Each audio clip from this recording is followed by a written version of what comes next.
नोंथांनिसिमबो गोजोन फुंबिलि। हेल' लोगोफोर, नोंथांमोननि गेजेराव आरोबाव मोनसे गोदान मिउजिक भिडिअनि आपडेट लानानै फैलायबाय।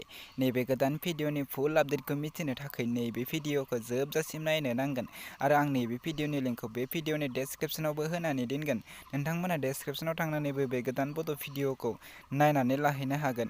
बिदिब्ला लोगोफोर, चेनेलाव गोदानबा चेनेलखौ साबस्क्राइब खालामनानै गालां। बिदिब्ला फैदो दिनैनि बे गोदान भिडिअनि आपडेटनि सायाव। गोदान मिउजिक भिडिअनि आपडेटनि टाइटेलानो जादों गोसोआसो। बेयो मोनसे गोदान मिउजिक रमान्टिक भिडिअ। बिथांमोना नैबे भिडिअखौ फुलै आपल'ड खालामनानै गालांबाय।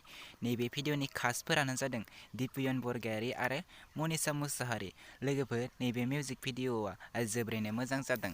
नोंथांमोना दासिमहालागै फुलै नायाखै, अब्ला बिथांमोननि इउटुब चेनेलाव थांनानै नैबे गोदान भिडिअखौ नायनानै लाहैनो हागोन। नैबे भिडिअनि भकालानो जादों फैलाव आरो बेबी राभा। नोंथांमोना नायनो थाखाय बिथांमोननि इउटुब चेनेलाव थांनो नांगोन। नैबे भिडिअनि प्रडिउसारानो जादों दिप्यन बरगयारी आरो करिय'ग्राफारानो जादों निजोम बसुमतारी।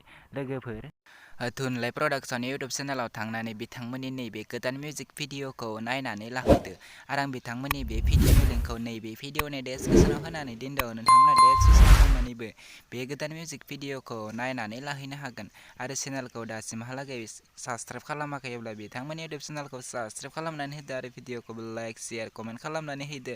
लोगोफोर, जेब्ला बिथांमोना गोदान भिडिअ आपडेट होयो अब्ला नोंथांमोना बयनिख्रुइबो सिगांसिन नायनो थाखाय चेनेलखौ साबस्क्राइब खालामनानै बेल आइकनखौ अलाव क्लिक खालामनानै लाखि।